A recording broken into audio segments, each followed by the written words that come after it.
तमाम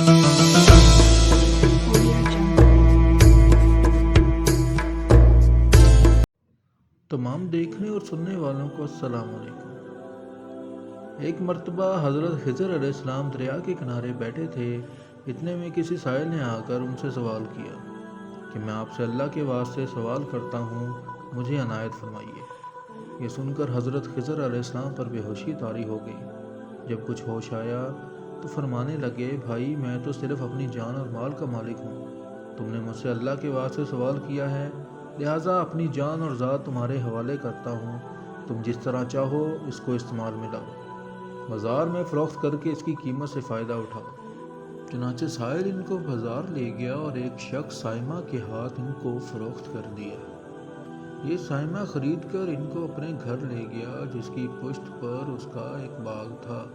चुनांचे साइमा ने हज़रत खिज़र अलैहिस्सलाम को एक कदाल देकर कहा कि सामने वाला पहाड़ जो 3 मुरब्बा मील रकबे में वाक़या था, इसकी मिट्टी काट काट कर बाग में डाल दो। और ये हुक्म देकर साइमा अपनी किसी ज़रूरत से कहीं चला गया और हज़रत खिज़र अलैहिस्सलाम इस पहाड़ से मिट्टी काट काट कर बाग में डालने लगे।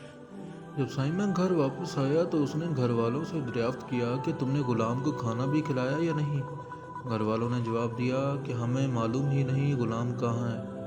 ये सुनकर जब साइमा खुद खाना लेकर बाग में आया तो उसने देखा वो ग़ुलाम यानी हज़रत खिज़र अलैहिस्सलाम तमाम पहाड़ की मिट्टी काट कर डाल चुके थे और अपने काम से फारिग होकर अपने मौला हकीकी की इबादत में मसरूफ़ थे। ये देखकर इनको बड़ा ताजुब हुआ और उसने दरियाफ्त किया, ये तो बताइए कि आप कौन हैं। ये बात सुनकर हज़रत खिज़र अलैहिस्सलाम पर कुछ बेहोशी सी तारी हो गई और फिर अफाका होने पर उन्होंने फरमाया कि भाई मैं खिज़र हूँ। जिसको सुनकर साइमा के होश उड़ गए कि तूने ये क्या किया, इनको ग़ुलाम बनाकर ऐसे काम पर लगाया, ये तो इंतहाई गुस्ताखी है। फिर ये सोचने के बाद साइमा ने तौबा की और परवरदिगार से अज़र ख्वाही के साथ हज़रत खिज़र अलैहिस्सलाम को आज़ाद कर दिया और अल्लाह की बारगाह में अर्ज़ किया, ए रब्बुल आलमीन मुझसे इसका मुआख़ज़ा ना कीजिएगा क्योंकि मैं इनको जानता नहीं था। इसके बाद हज़रत खिज़र अलैहिस्सलाम ने दुआ फरमाई और सजदा शुक्र बजा लाए कि मेरे परवरदिगार, मैं तेरे ही हक़ में ग़ुलाम बना और तेरे ही हक़ में आज़ाद हुआ, इस पर तेरा शुक्रगुज़ार हूँ। बाद अज़ां वापसी की इजाज़त लेकर जब दरिया पर वापस आए तो देखा एक शख्स खड़ा दुआ मांग रहा है कि मेरे रब, हज़रत खिज़र अलैहिस्सलाम को ग़ुलामी से रिहाई अता फरमा दे और उनकी तौबा कबूल फरमा ले। हज़रत खिज़र अलैहिस्सलाम ने यह देख कर उस शख्स से दरियाफ्त किया कि आखिर तू कौन है। तो उस शख्स ने बताया कि मैं तो शाज़ून हूँ, आप कौन हैं। उन्होंने फरमाया कि मैं खिज़र हूँ।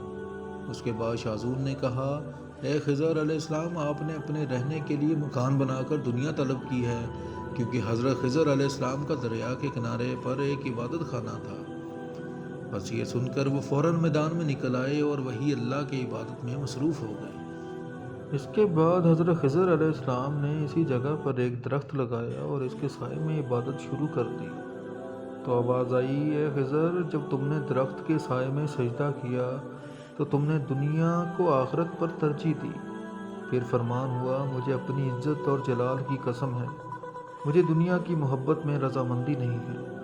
इसके बाद हज़रत खिज़र अलैहिस्सलाम ने शाज़ून फरिश्ते से कहा कि शाज़ून दुआ करो कि अल्लाह ताला मेरी तौबा कबूल फरमाए। चनाचे शाज़ून ने दुआ की और अल्लाह ने शाज़ून की बरकत से हज़रत खिज़र अलैहिस्सलाम की तौबा को कबूल फरमाया।